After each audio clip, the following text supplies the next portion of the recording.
Bonjour à toutes et tous, très heureuse d'être dans une maison du citoyen, de l'initiative citoyenne.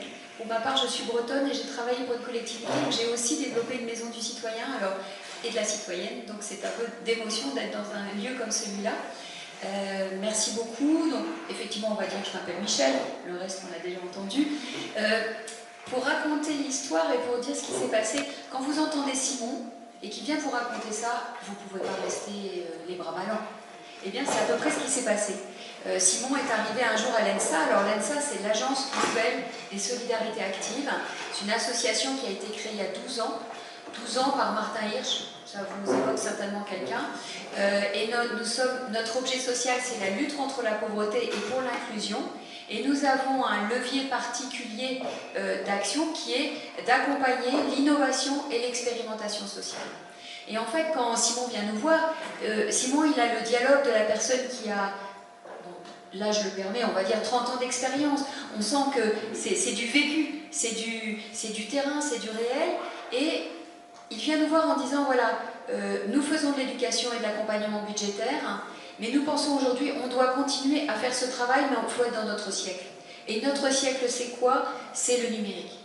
C'est le numérique qui va nous permettre à la fois de faciliter les choses et qui va nous permettre d'aller vers des jeunes, parce que c'est aussi cette question-là qui est posée, peut-être même vers d'autres personnes qui ont...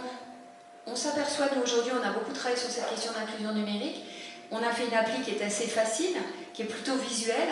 On s'aperçoit aussi que pour des tas de personnes qui ont des difficultés d'apprentissage du français, une appli comme ça peut être extrêmement aisée et facile parce que c'est des chiffres, c'est des images et donc ça aide. Donc c'était comment est-ce que passer du papier au numérique.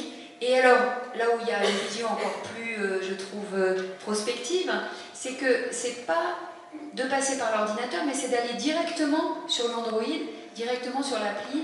Et quand vous discutez aujourd'hui avec des ingénieurs informatiques qui nous pensent la société numérique d'aujourd'hui et de demain, ils vous disent tous que l'ordinateur, dans 10 ans, c'est terminé.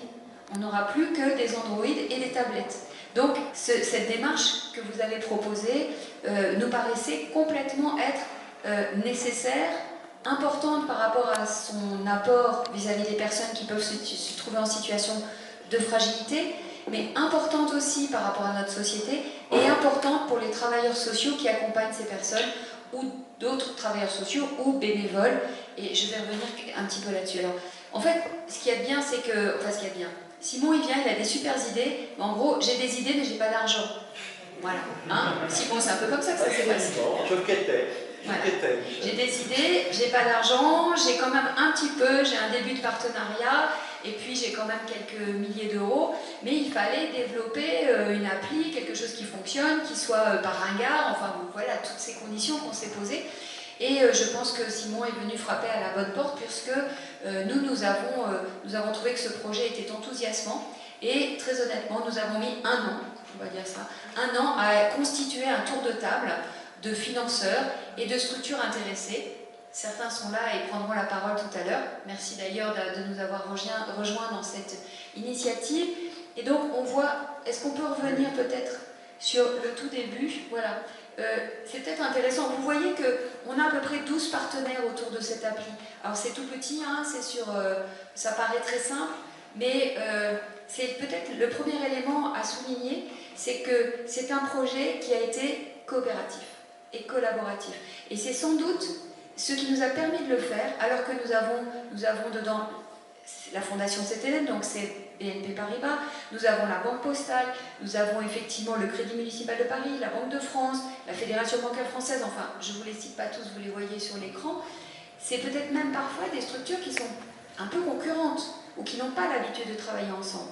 Mais moi je dis, et je l'ai souvent dit à Simon, c'est parce qu'il y a eu SOS Famille Nanterre qui est venu avec ce besoin et avec cette compétence-là que nous avons pu réunir un panel de partenaires autour de cette idée qui a rejoint effectivement des attentes un peu différentes, mais qu'on a essayé, après c'était le travail de l'ENSA, d'essayer de le concilier. Des fois c'était plus ou moins facile, mais en tout cas nous y sommes parvenus.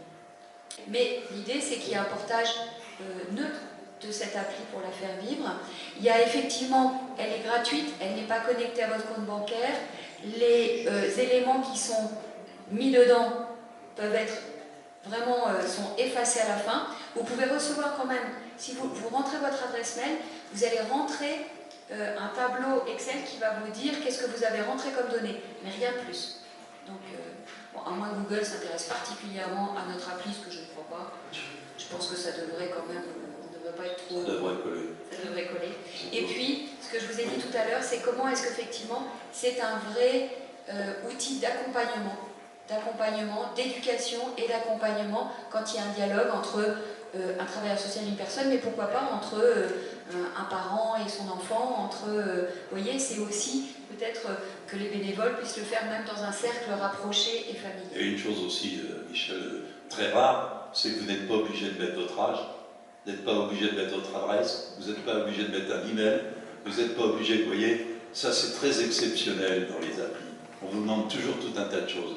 En plus, vous n'avez pas l'appli qui est gratuite pendant un mois et qui va être payante après, ou alors la démonstration qui est gratuite, mais si vous voulez l'origine, ça va être payant. Vous voyez, ce qu'on a fait, c'est vraiment mettre à disposition quelque chose sur lequel vous allez pouvoir travailler, sur lequel vous allez pouvoir mettre ce que vous voulez. On peut mettre dedans, d'ailleurs, dans l'appli, vous avez la possibilité, on a mis le principal, bien sûr, vous avez le loyer, vous avez tout ce que tout le monde connaît, mais on a rajouté des possibilités, c'est-à-dire vous pouvez ajouter des dépenses, vous pouvez ajouter des économies, vous pouvez mettre tout ce que vous avez envie, et tout ça se fait automatiquement au niveau des calculs. Donc les gens n'ont rien à calculer, ils ont juste à dire si c'est en trimestre, en mois ou en année. Et tout est calculé automatiquement. Donc c'est vraiment se mettre à la portée des gens qui n'ont pas vraiment l'habitude de ce genre d'opération.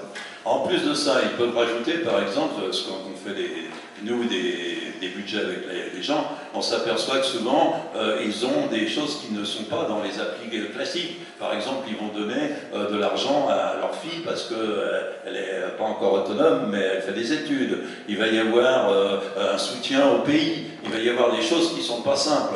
Nous, on rajoute souvent, d'ailleurs, la cigarette.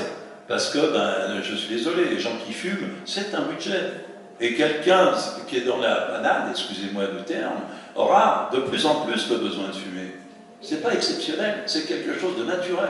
Donc si on n'en prend pas compte, ça veut dire qu'on pénalise encore le reste à vivre, on triche, et que de toute façon, ça se ressentira dans quelques mois. Ça leur permet d'avoir dans leur poche, pour ceux qui veulent le conserver, d'autres le refont quand ils en ont besoin, d'avoir dans leur poche le reste à vivre et de pouvoir prendre les décisions avec le reste à vivre, et non plus de prendre les décisions par rapport à ce qui rentre.